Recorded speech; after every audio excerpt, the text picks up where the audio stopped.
Hello nerd amigos! Hi mga kapatatas! Potato Rider here and welcome back to my channel. Last time we did a tour at the beautiful beach of Dinadiawan, and sadly this is the last day of our trip.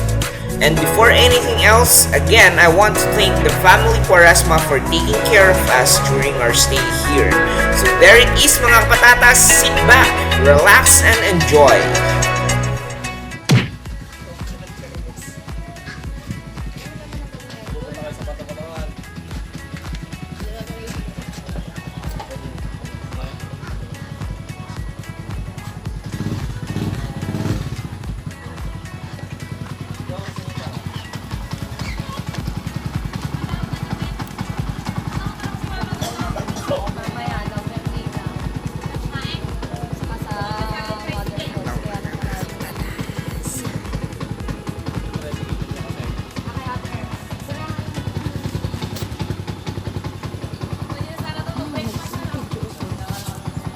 Kabit mo kasi ito.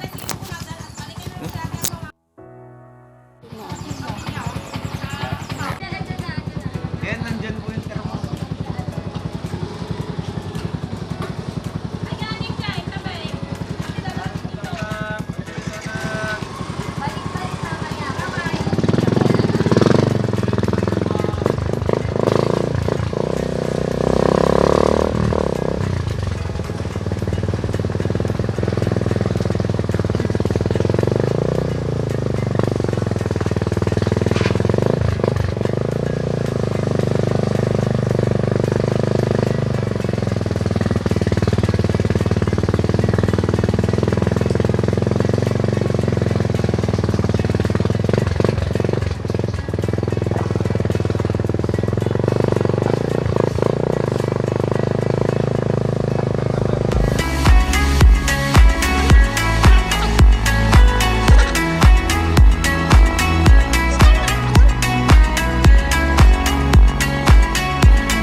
Pwede kayo doon kanina.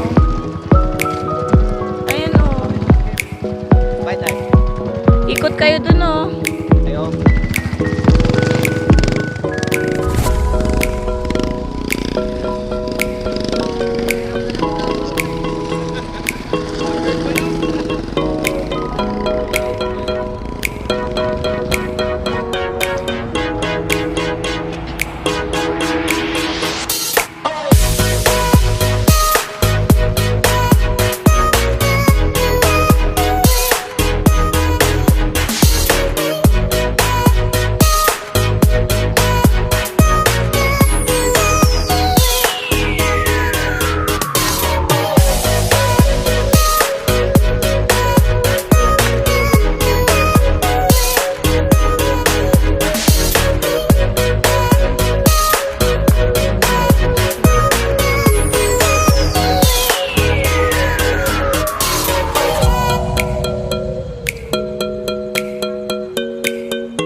para makapag-practice ako sa may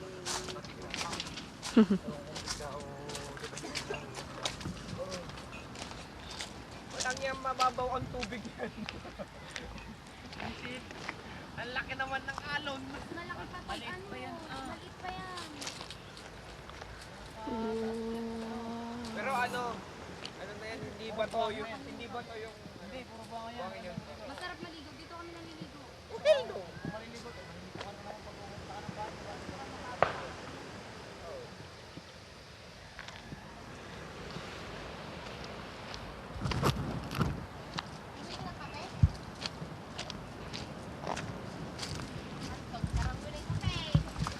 Hi! Isang magandang umaga sa inyo mga kapatatas. So, ayun. Nandito kami ngayon sa Dipaculao, Aurora. And nag-stay kami. Sabi ko nga last time kahapon, binigyan kami ng shelter ng Quaresma family. Especially thanks to them. Shout out again sa inyo. Maraming salamat sa pagpapaunlak sa aking request. And ayun nga. So, makikita nyo sa likod ko, kabundukan. And nandito kami sa tabing dagat para magkape. Magkape. So, yan. In-invite nila kami. Sinabi nila kami na pumunta rito para magkape. And yan nga, pumayag naman ako. Pero medyo cloudy ngayon ang panahon. Umaambon. So, mamaya pa kami maliligo. Sabi nila, pwede namang maligo dito. Kahit malakas yung alon. So, mababaw daw to hanggang dun sa may medyo gitna-gitna. Gitna ng ano. Bale, nandun yung cottage namin. Hindi ko makita. Ayun, basta yun yung cottage namin. Na ano. And dito, malapit na rin yung B4. So, Bureau of Fish and Fisheries. Basta yun. So, yun nga mga kapatatas. Maganda ang Dipaculao. Maganda ang Aurora. So, yun. Second day na pala natin dito ngayon. And mamaya, larga na tayo pa uwi. Pero before that, may mga hindi kasi kami napuntahan sa Baler. So, babalikan namin yung mga lugar na yun. Kasi kahapon, may time constraint kami. So, 10 a.m. na ng umaga nung nakarating kami sa Baler, mismong Baler, so Baler proper. And doon, syempre, nakita nyo sa mga videos natin na previous videos natin na pumunta tayo sa Museo de Baler, yung bahay ni Aurora, and sa Sabang Beach. And yun nga, saka lang dumating yung tour guide natin. So, yun, mga tour guide. So, doon lang dumating si Sir Daniel. Yun nga. So, kasama natin pa rin sila ngayon. And, magkakape lang kami. Mag-aagahan. Then, mamamasyal na. Back on track. So, yun nga mga kapatatas. Medyo sana gumanda ang panahon. Medyo maulan talaga. Lamig din.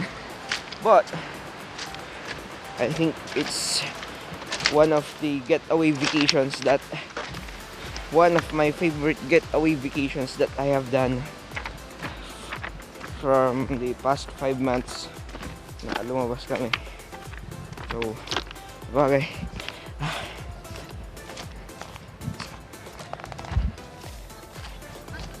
So, yan, Mambunita, si Sailin, si Waifu, tsaka si Sir Din. Ariko. Sir Din yan. So, yan, magkape ka tayo. Baka hindi kayo pumasok. A few moments later. So, ayun, mga kapatatas, nasa Baler na naman kami. And nandito po kami sa isang fish port dito sa Baler. Hindi ko na inano yung daan kanina kasi maulan. So, blurred lang yung makikita ninyo. Pero, nandito po kami sa Baler Primary Tide Station. Sa Bali, Baler, Aurora. So, ayan. So, nandito po sila, fishing. And Sir Daniel.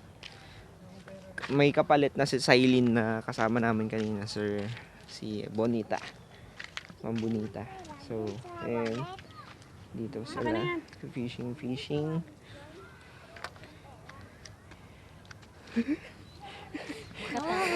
Nakakatakot mag-jumping. Ayun, ang daming mga isda. Ito na mahaba. Kaya pansinin mo yung ang ganda ng pagkakulay blue ng humahaba sa kanila. Ay, yung humahabol sa kanila. Ano ito kahaba? Ito po ang fish port ng Baler. So anong meron dito? Dito binabagsak yung mga ano, dumadaong ng mga fishing vessels, gano'n. Galing ng Infanta Cay ng Quezon General. Yun. So dito daw po dumadaong yung mga ano, fishing vessel. Si Dory. Ayun, nandun si Dory. Find Dory. O ano, Doraemon. basta. Nandito na rin. Saan Andun na. ihulog yung ano Nandito mo, rin si yung Nemo. Bastos. Tapos hindi mo rin mapupulot, no? Lagyan mo ng ganito. Patingin nyo na nahuli nila. Buhay pa Yan yung yung isa mga yung kakahuli. May nahuli ang ating brother. May nahuli ka ba? Ay, wala. Kala ko may nahuli ka. So, sad news. And kung kita niyo naman sa video feed natin, maulan ng panahon. So, di namin ma-enjoy ang paglilibot sa Baler. But, andito kami. Enjoy namin. May paraan. Kung gusto, may paraan. Kung ayaw, maraming dahilan. So, yun. May mga... Anong tawag na ulit doon? Yung mga bahay ng isda. Ayun, bakawan. May mga bakawan din sila dito. Doon, mga mangroves. Na ano. So, ang tubig nila dito, kulay blue. Wala silang 3 sections of colors ng tubig. Na kulay brown, green, tapos blue. So, dito, blue lang talaga ang kulay ng tubig nila. So, ayan. Saya nga eh.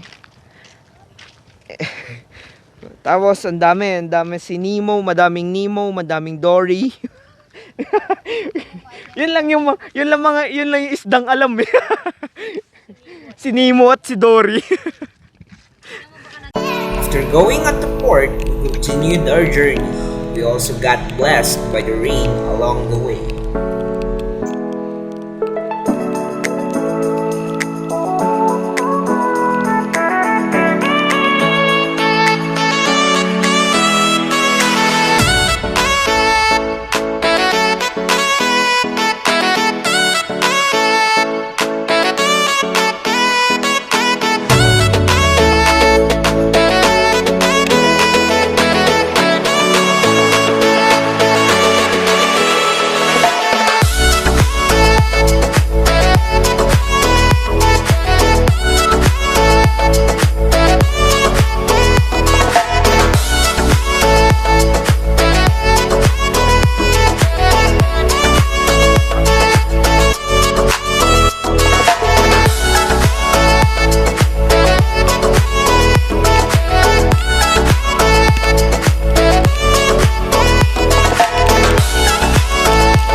Yun mga kapatatas, lumipat na naman kami. Lumipat kami sa may digisit. So, yan. Lagi namin nasasalubong yung ulan. Hindi na ako magtatanggal ng kapote. So, digisit. Munting gasang digisit. Rock formations. White sand. And yun. Ilibot talaga tayo ng ating mga tour guides. So, they are the locals here. Kung gusto nyo maglibot dito, tawagin nyo sila. Iwan ko yung contact number ko. Contact nyo ako tayo. Contact ko sila. Joke lang. Rock formations. Di ka bababa? So, yan. Lumalakas na yung ulan.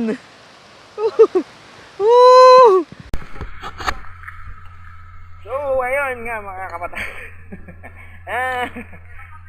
Meron pa naman eh. Kahit maulan. So, pagdasensyahan nyo na kung medyo mahina yung audio natin. So, wala tayong input. Wala tayong mic. But, eto lang daw yung area. Dito lang yung area na free para sa mga tao na pwedeng mamasyal. So, basically, yung mga dinaanan natin kanina na area, so, yung mga area na dinaanan natin is private property already. So, hindi na libre. Ibig sabihin, may bayad na. So, kasama ko si Waifu and si Brother Daniel again. So, maraming salamat again sa kanilang family for taking us and touring with us. So, pagdating na sa La Union, kami naman ng taya. So, kanya-kanyang lang yan. Woo! Ang ganda sana ng panahon eh. Ang ganda sana ng lugar kung hindi ganito yung panahon. Pag tumuloy pa tayo doon, ano na meron? Lighthouse na. Pwede pumunta doon? Sa baba lang.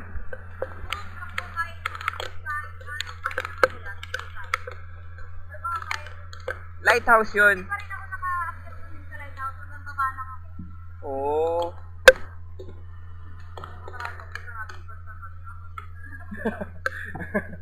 O, edi tara na.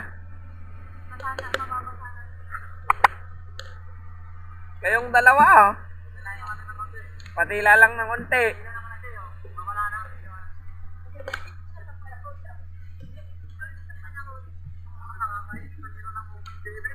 Panira ng moment nyo.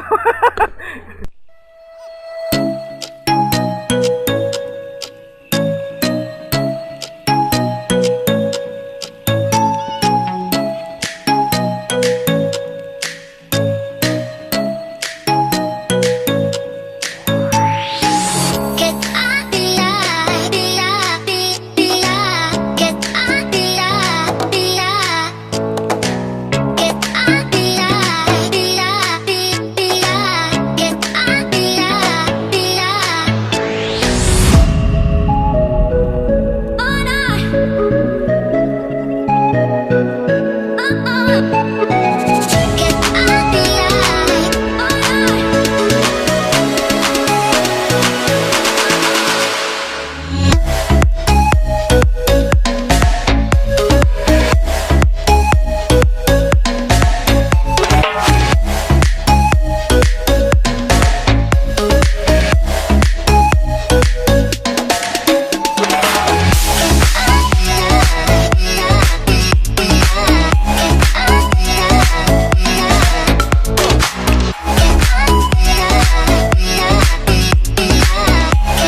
So yun, nawala kami.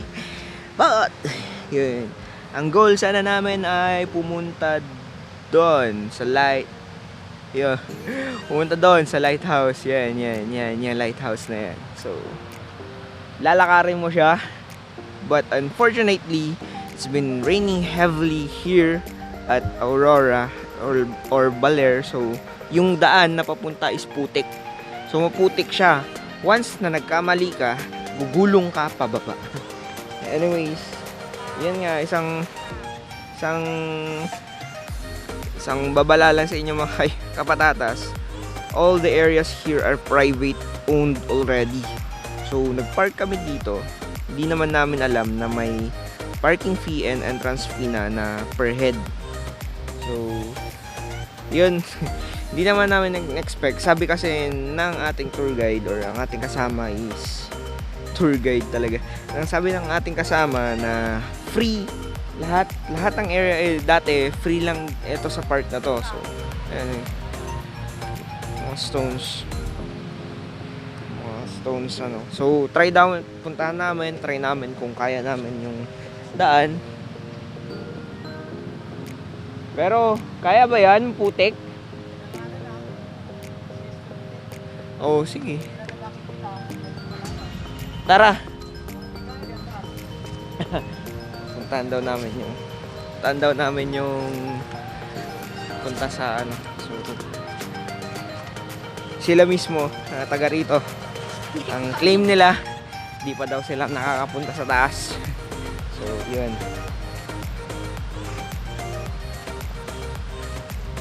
Nga lang saglit. Sadly, the rain struck so hard that we couldn't continue our journey. We decided to go back to Dipaculao and prepare for our way back home to La Union. It was sad to cut our journey short, but our hearts felt content on what we saw and what we have accomplished. I asked waifu if she was happy that she was with me this day, and yes, she said. A wise man told me that chances will come and go. If you did not grab onto it, it will not come back for you. Eat, unwind, travel while you can. This is Potato Rider. Peace out.